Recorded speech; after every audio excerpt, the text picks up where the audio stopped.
Kakinada rural మండలం చిడికి గ్రామంలో వేంచేసిన పంచముఖ శ్రీ వెంకటేశ్వర స్వామివారి ఆలయం శనివారం భక్తులతో కిటకిటలాడింది. ఆషాఢ మాసాన్ని పురస్కరించుకుని స్వామివారిని దర్శించుకునేందుకు భక్తులు తెల్లవారుజాము నుండి బారులు తీరారు. అంతేకాకుండా తొలి ఏకాదశి నాడు రూపాయి నాణాలతో స్వామివారిని అలంకరించడంతో ఈ శనివారం ఆ నాణాలను భక్తులు పంపిణీ చేశారు.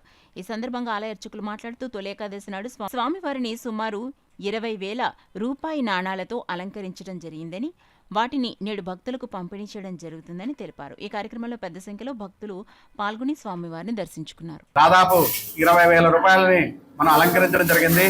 తొలి ఏకాదశి రోజున భక్తుల సహకారంతో ఆలయ కమిటీ వారి యొక్క ఆధ్వర్యంలో ఈ యొక్క రూపాయి కాయలు ప్రతి ఒక్క భక్తులకు కూడా ఒక్కొక్క రూపాయి కాయలు ఈ రోజు భక్తులందరికీ కూడా వితరణ కార్యక్రమం చేయడం జరుగుతోంది.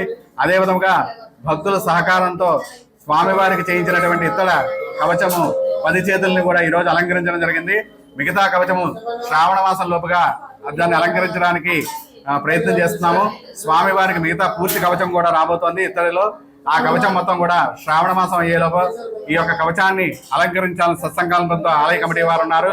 అలాగే ఈ యొక్క రాబోయే శ్రావణ మాసంలో కూడా విశేష పూజా కార్యక్రమాలు ఉంటాయి. ప్రతిరోజు కూడా నిత్య కుంకుమార్చన కార్యక్రమాలు. అలాగే శ్రావణ మాసం 3వ శనివారము లక్ష్మీ అమ్మవారికి గాజుల అలంకరణ జరుగుతుంది. మొత్తం అన్ని గాజులతో అలంకరణ జరుగుతుంది. ఈ గాజుల అలంకరణ కూడా భక్తులు సహకరించి ప్రతి ఒక్కరూ కూడా గాజులు సమర్పించి లక్ష్మీ అమ్మవారి కృపకు పాత్రలుగా కూర్చున్నాం. జై శ్రీమన్నారాయణ.